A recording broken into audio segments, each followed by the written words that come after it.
Good day to you, and welcome to Fascinating. I'm your host, Rick, from planet Vulcan.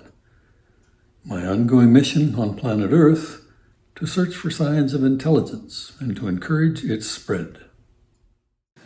My ongoing mission on planet Earth to plant some seeds of a way of thinking, a way that is based on an understanding of evolutionary processes with the ultimate aim of helping to sustain and increase the momentum of Earth's long arc towards prosperous and happy societies based on ideals of liberty and justice.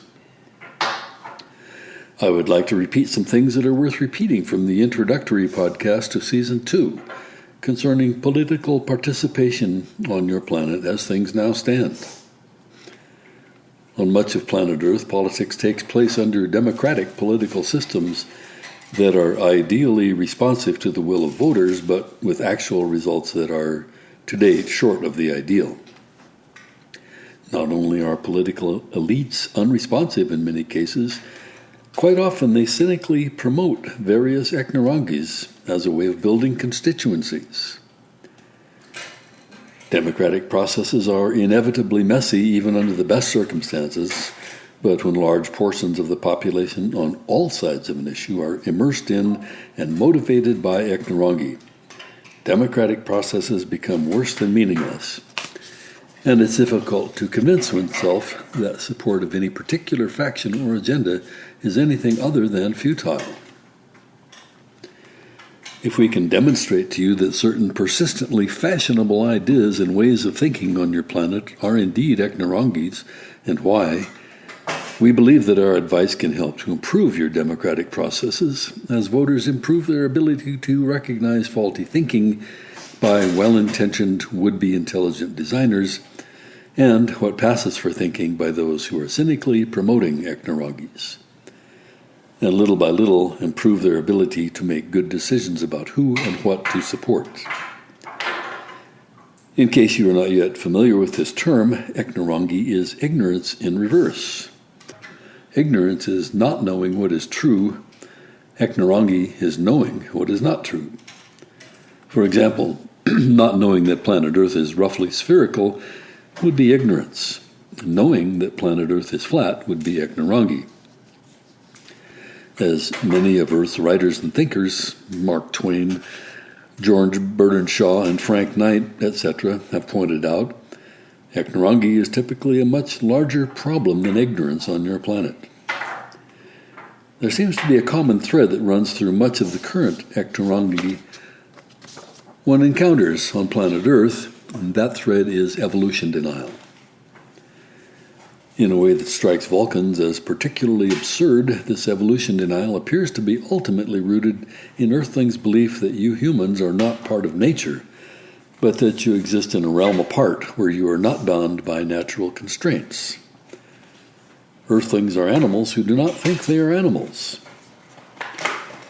For many Earthlings, evolution denial takes the form that by means of rituals and incantations they can escape their own physical mortality, that there is some essential part of them that will survive their death. Earthlings of this persuasion exhibit an uncomfortable reaction, to put it mildly, when confronted with the massive evidence that humans are just another species of animal that has been sculpted by natural processes, and they simply dismiss the evidence that disturbs them. They instead choose to comfort themselves with tales of what they call the supernatural, an undefinable concept, if ever there was one, and one that can only be explained as a consequence of desperation, an unwillingness to give up the hope of eternal life. An event is considered supernatural when it simultaneously cannot happen and yet does happen. A scientist would say that if something cannot happen, it doesn't, and that if something does happen, it can. Fascinating.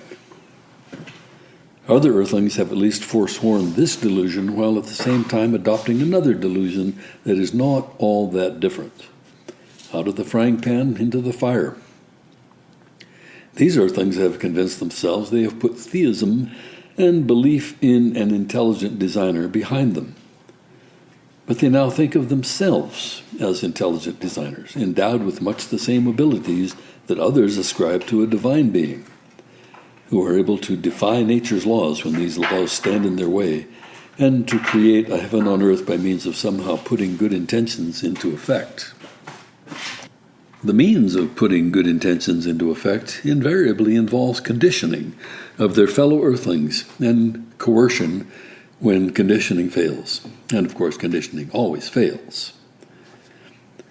And they have their own lists of dogmas, sins, and retributions, just like any other religious order.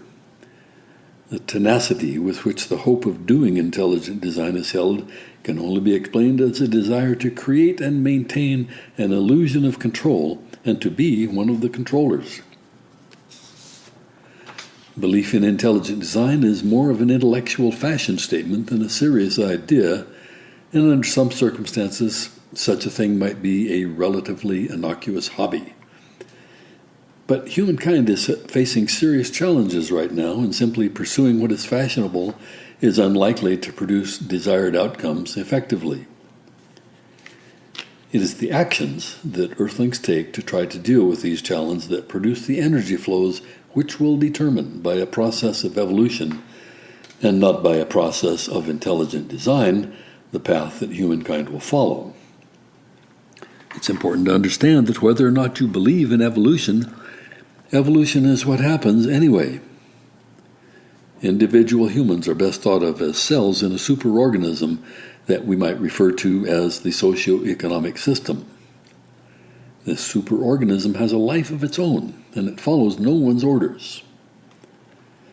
No one has expressed this insight more succinctly than Bruce Lee, the legendary martial artist and philosopher, who said words to the effect that, in all this talk of means and ends, we must be clear that we cannot choose ends, we can only choose means. On the same subject, Penn Jillette says that the reason you can only choose means and not ends is that nothing ever truly ends.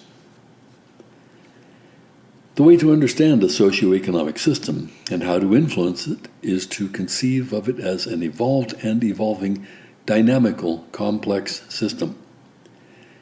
Deep understanding results from choosing this conceptual framework and pursuing it to its conclusions. Whether you believe that Earth's serious challenges are going to be handled by the intervention of a deity, or whether you believe that Earth's serious challenges are going to be handled by the intervention of visionary leaders acting in the role of Deus ex machina via the institution of government, evolution based on everyone's actions is what will happen instead. Let's focus our attention more closely on the term dynamical complex system, because understanding the implications of this concept is the key to understanding societal evolution and to understanding why intelligent design is neither an explanation of what is currently happening, nor is it a viable way of shaping the future. An agenda that depends on the design and construction of a future state of affairs intended to replace the evolving complex system that now functions cannot possibly work, no matter how many people vote for it. We've spoken extensively on the topic of dynamical complex systems in previous podcasts, and there will be more, but right now we can summarize briefly. A system is any collection of components that work together, often with closed feedback loops, sometimes with open feedback loops.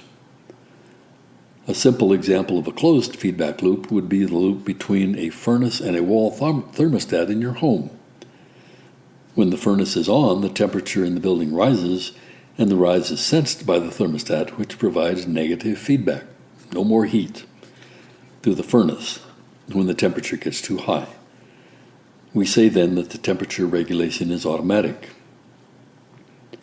An open-loop system would require intervention by a human decision-maker who would be obliged to manually turn the furnace on and off when the temperature is outside the desired range. A system is complex if the interdependencies between the components of the system are of such a nature that quantitative relationships among the components is nonlinear. Nonlinear just means that the magnitude of a response can be out of proportion to the magnitude of the stimulus. This phenomenon is metaphorically known as the butterfly effect, and it makes complex systems unconducive to modeling because accurate prediction is fundamentally impossible, even when the relationships among the variables are deterministic. If you wish to be able to predict the future state of a complex system with any confidence, you would have to measure the variables in the current state of the system with infinite precision, which is not possible. A system becomes dynamical when energy is introduced. As the legendary Buckminster Fuller explained it, a system is organized by the energy flowing through it. In a quite delightful way, order spontaneously emerges in complex dynamical systems, as the energy flows create changes that spark processes of adaptation, and the sparking creates even more sparks. Think, for example, of a field of sand dunes, which exhibits a type of fractal order arrived at spontaneously, as the wind provides the energy to blow the grains of sand. The size and weight of the sand grains, coupled with random obstacles of various sorts, leads to a chain of adaptive responses. No one is out there designing and constructing the sand dunes, and yet the sand dunes are continuously formed in a kind of ordered state. And we can be confident that they will continue to be formed without anyone's help or guidance. For purposes of our discussion, the chief implication of the realization that a socio-economic system is dynamical and complex is that trying to gain control of the system by opening the closed feedback loops and coercively intervening with the intention of controlling outcomes is futile at best and harmful at worst.